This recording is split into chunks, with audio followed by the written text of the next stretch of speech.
आइए देखते एक सी प्रोग्रामिंग में कैसे डिबगिंग किया जाता है। डिबगिंग बहुत इम्पोर्टेंट होता है। डिबगिंग का बेनिफिट ये होता है कि आप प्रोग्राम को और बेटर वे से अंडरस्टैंड कर सकते हैं।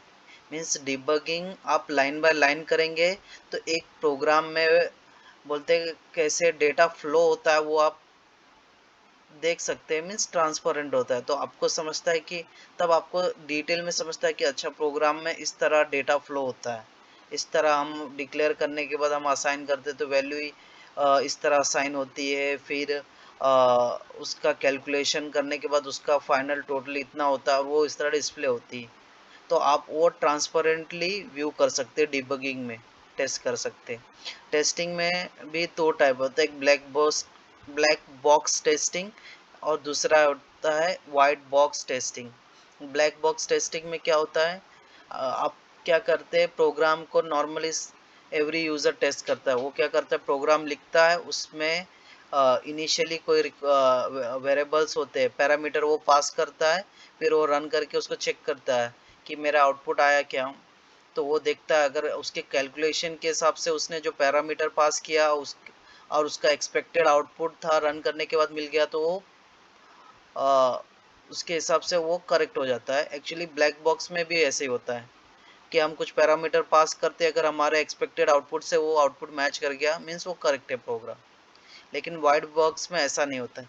वाइट बॉक्स में क्या करते हैं हम तो लाइक वैल्यू तो ऑफ कोर्स चेक करना ही पड़ेगा कि वो एक्सपेक्टेड आउटपुट का आ रहा है क्या, तो वो प्रोग्राम करेक्ट होता है। बट हम लाइन बाय लाइन डिबग भी कर सकते हैं कि जो वेरिएबल हम पास करते हैं वो कैसे फ्लो होता है प्रोग्राम में लाइन बाय लाइन।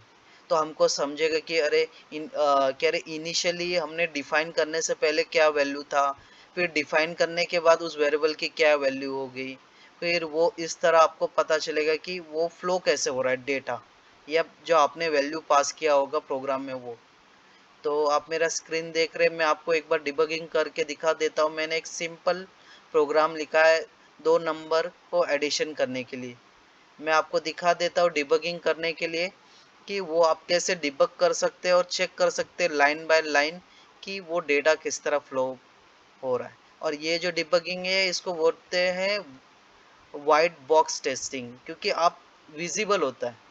क्योंकि ब्लैक बॉक्स में कैसे आप पैरामीटर पास करते हैं वो कैसे फ्लो हो रहा वो आप नहीं देख सकते। आप डायरेक्ट रन करेंगे ब्लैक स्क्रीन पे कंसोल पे आपको दिखा देगा कि आपने ये जो पैरामीटर किया उसका लॉजिक के हिसाब से ये इतना आता है, बट आप देख नहीं सकते कि वो कैसे वन बाय वन लाइन कर। बट वाइट बॉक्स में कैसा, वाइट बॉक्स इसलिए बोलते हैं कि वो ट्रांसपेरेंट होता है, आप देख सकते हैं किस तरह वो फ्लो होता है। तो मैं एक बार आपको करके दिखा देता हूँ तो आप बेटर अंडरस्टैंड करेंगे। अगर आपको डिबग करना तो सबसे पहले आप प्रेस करेंगे अल्ट प्लस आर।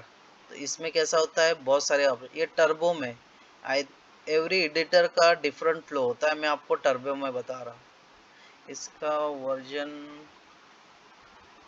अबाउट में इसका वर्जन भी देख लेते हैं। हाँ, टर्बो सी प्लस प्लस का वर्जन 3.0 का है। इसमें आपको अगर डिबगिंग करना है तो अल्ट प्लस आर करेंगे तो बाय डिफॉल्ट वो रन पे जाता है, बट उस पर नहीं जाना।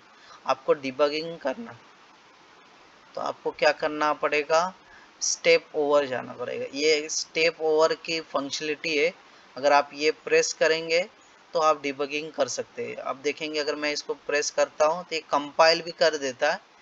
क्या करता है स्टेप कह रहे डिबगिंग करने से पहले वो चेक भी कर लेता है कि प्रोग्राम पहले कोई वार्निंग तो नहीं, कोई एरर तो नहीं है।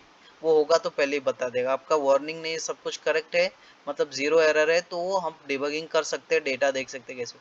तो इसने कंपाइल करके वो मेन मेथड इन्वोक करता है वहाँ तक है। इसके बाद आपको देखना रहेगा तो आपको F8 प्रेस करना होगा। जैसे आप F8 प्रेस करेंगे तो दिखाएगा कि कह रहे उसका कंपाइलर का फ्लो क्या है। उसने क्या किया डिक्लेरेशन कर दिया, अभी कुछ डिफाइन नहीं किया है। ठीक है, इसके बाद मैं आपको दिखाना चाहता हूँ आगे बढ़ने से पहले, क्योंकि अभी डिक्लेरेशन और डेफिनेशन में ये फ़र्क होता है। जब तक कोई वेरिएबल डिक्लेयर नहीं, जब तक आप वेरिएबल डिक्लेयर करेंगे, सॉरी डिफाइन नहीं करेंगे, तब तक उस वेरिएबल को एज अ डिक्लेरेशन बोलते हैं। डिक्लेरेशन इसलिए बोलते हैं कि उसमें जो वैल्यू बाय डिफ़ॉल्ट होता है ना, सिस्टम भी कोई वैल्यू असाइन कर देता है। कोई रैंडम वैल्यू होगी, कुछ भी हो सकता है जो आपके यूज़ का नहीं रहेगा, आपके लिए यूजेबल नहीं होगा। उस वैल्यू को अगर बोलते हैं ना, प्रोग्रामिंग टर्म में बोला जाए तो गार्बेज वैल्यू, यूजलेस वैल्यू उसमें रहती है, वेरिएबल में असाइन होती है। लेकिन जब हम उसको डिफाइन कर देते हैं वेरिएबल कि हाँ इस पर्टिकुलर वेरिएबल का इतनी ही वैल्यू होना चाहिए, तो डिफाइन हो, गार्बेज वैल्यू को रिप्लेस कर देता आपके एक्चुअल वैल्यू से। तो अगर आपको देखना, अभी मैंने इसको क्या बोलते हैं, मैं डिबगिंग में हूँ, स्टेप 4 में हूँ, बट आपको देखना है तो आपको प्रेस करना होगा Alt D। ये क्या होता है, डिबगिंग मोड में होता है। तो अगर आपको कुछ देखना है कि क्या वैल्यू, तो वहाँ पे इंस्पेक्ट रहता है, उस पर आप एंटर प्रेस करेंगे तो ये पूछता है कि आपको कौन सी वैल्यू को देखना है। तो मैं यहाँ पे दे देता हूँ ए। तो ये देखेंगे तो यहाँ पे देखिए इंस्पेक्टिंग टाइटल आ गया, इंस्पेक्टिंग ए। उसने कुछ देखेंगे तो जो इंट, उसका क्या डेटा टाइप इंट शो कर दिया लेफ्ट साइड में बॉक्स में, और राइट साइड में देखिए -29,222। ये उसका गार्बेज वैल्यू, यूजलेस वैल्यू। मतलब वो कुछ भी हो सकता है, ऐसा नहीं कि मेरे स्क्रीन पे दिख रहा आपका वैल्यू भी यही, कुछ भी हो सकता है, क्योंकि वो रैंडम रहता है, यूजलेस वैल्यू होती है, तो कुछ भी हो सकती है। तो ये अगर मैं आपको इंस्पेक्ट करके दूसरा वेरिएबल का दिखा दूँ, तो आप देखिए इसमें इंस्पेक्ट किया मैंने, बी का दिखा देता हूँ आपको। तो ये देखिए इंस्पेक्टिंग बी, उसका गार्बेज वैल्यू डिफरेंट है, उसका भी डेटा टाइप इंट है। इस तरह मैं अगर इंस्पेक्ट करके आपको दिखा दूँ टोटल का, तो ये देखिए सबका अलग होता है, क्योंकि वो गार्बेज वैल्यू वो सिस्टम असाइन करता है, तो मे बी वो रैंडम हो सकता है। तो ये वैल्यू हमारा यूजलेस है, और ये कैसा डिक्लेरेशन किया तब भी असाइन हो, अभी डिफाइन नहीं किया है। जब आप उसको डिफाइन कर देंगे तभी उसकी वैल्यू चेक करेंगे। अब इधर गए, ये देखिए इसको 4 असाइन हो गया। अभी मैं क्या करूँगा, फिर से इंस्पेक्टिंग करूँगा, डिबगिंग में जाके इसमें इंस्पेक्ट करूँगा, उसकी ए की वैल्यू चेक करूँगा क्या होगी। देखिए गार्बेज वैल्यू के उसने ओवर राइट कर दिया 4 से। जो राइट साइड में ब्रैकेट है उस पर्टिकुलर वेरिएबल का एड्रेस होता है।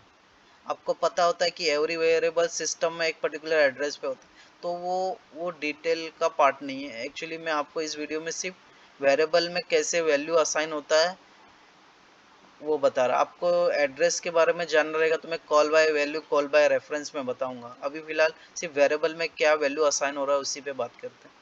तो उसमें देखिए 4 वैल्यू असाइन कर, अभी तक मैं बी पे स्टेप किया, मैंने ओवर ने हो के नहीं गया, नेक्स्ट लाइन पे नहीं गया, तो तभी आप ए की वैल्यू 4 हो गया। अभी मैं अगर इंस्पेक्ट करके बी की वैल्यू देखूंगा तो क्या दिखा रहा है, अभी भी वो गार्बेज, क्योंकि मैंने उसके ऊपर स्टेप किया है, अभी तक ओवर नहीं हुआ है उसको, मतलब नेक्स्ट लाइन में नहीं गया, तब तक वो वैल्यू असाइन नहीं करेगा। अभी मैं नेक्स्ट लाइन में जाऊंगा तो देखिए मैं नेक्स्ट लाइन में, मतलब बी के वैल्यू अभी असाइन हो गया कंपाइलर। अब ये वाइट बॉक्स टेस्टिंग है, तो आप देख सकते हैं। अभी मैं इसको इंस्पेक्ट करके आपको दिखा दूं, तो अगर बी की वैल्यू आपको चेक करने की, देखिए इंस्पेक्टिंग बी, उसका डेटा टाइप इंट लिखा है लेफ्ट में, राइट साइड में उसकी वैल्यू देखिए 3 है। अभी मैंने अभी स्टेप और कहाँ पे, टोटल पे, अभी तक उसका हुआ नहीं है। तो अगर मैं उसको भी आपको दिखा दूं इंस्पेक्ट करके, तो उसकी लास्ट वैल्यू आप देखेंगे तो क्या है, देखिए गार्बेज है। अभी मैं स्टेप ओवर करता हूँ एक बार और F8 प्रेस करके, तो नेक्स्ट अभी उसकी टोटल वैल्यू जो होगी, ए की जो वैल्यू होगी प्लस बी की जो वैल्यू होगी वो उसमें ऐड हो गई होगी, मीन्स 4 + 3 7, तो वो आपको अभी दिखेगा। ये देखिए टोटल की वैल्यू 7 हो भी गई। तो मैं फिर से इंस्पेक्ट करके आपको टोटल की वैल्यू दिखा दूँ, रिफ्रेश, देखिए 7 ही।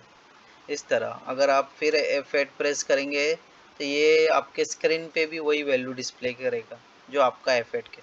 अभी मैं यहाँ पे फिर से F8 देखिए 7। इस तरह आप डिबग कर सकते हैं सी प्रोग्रामिंग में। अगर कुछ भी आपको डाउट है तो आप कमेंट में मुझसे पूछ सकते हैं, मैं आपको स्टेप बाय स्टेप एक्सप्लेन करूँगा। Thank you for watching.